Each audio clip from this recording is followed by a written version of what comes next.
Buongiorno da Porto Tolle. Sabato 16 settembre, nell'ambito della Fiera del Riso, convegno sul tema cambiamenti climatici e gestione del rischio in agricoltura, organizzato da Condifesa Rovigo in collaborazione col Comune di Porto Tolle. Sentiamo quanto è emerso in questo convegno per la gestione rischio in agricoltura.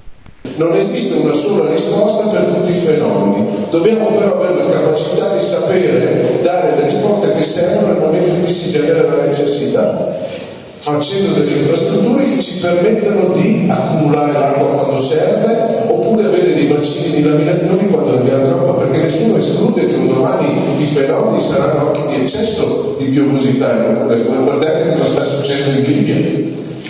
Migliaia di morti in una terra per inondazione, in una terra dove non è mai piovuto acqua, atmosfericamente così.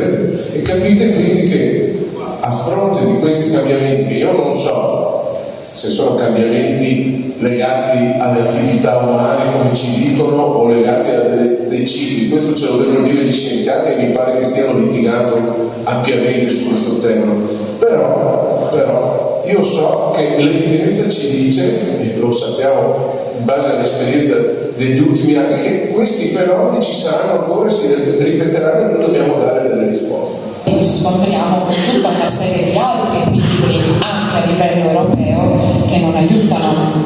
C'è questa politica agricola comune che è importantissima, che dà modo di confrontarsi, dà modo di discutere, ma dall'altra parte mina alcune di quelle che sono le nostre possibilità come Italia e come Veneto. L'incidenza dei cambiamenti climatici è sicuramente molto più forte, è diventato un percorso ormai quotidiano in qualche modo.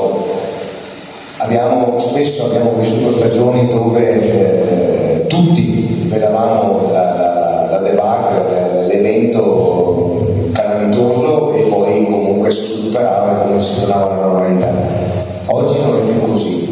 Dobbiamo affrontare con un'ottica diversa, pensare che i cambiamenti climatici sono quotidiano e la gestione dei cambiamenti climatici diventa il modo con cui dovremo fare impresa, noi imprenditori agricoli del primario, ma non solo, deve essere un approccio in cui la politica e tutte le economie si devono sicuramente confrontare. Noi dobbiamo adattare il nostro sistema ai cambiamenti climatici e la politica deve fare il suo.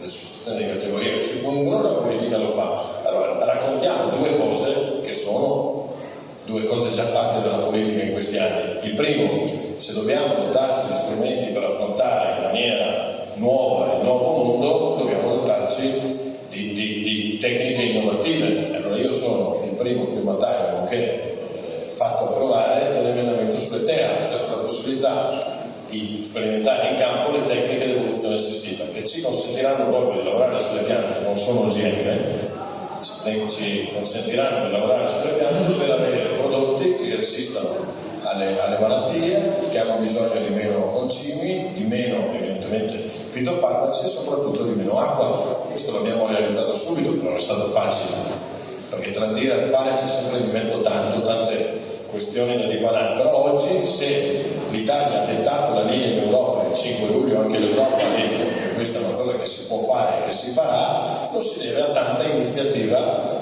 di tante associazioni di categoria.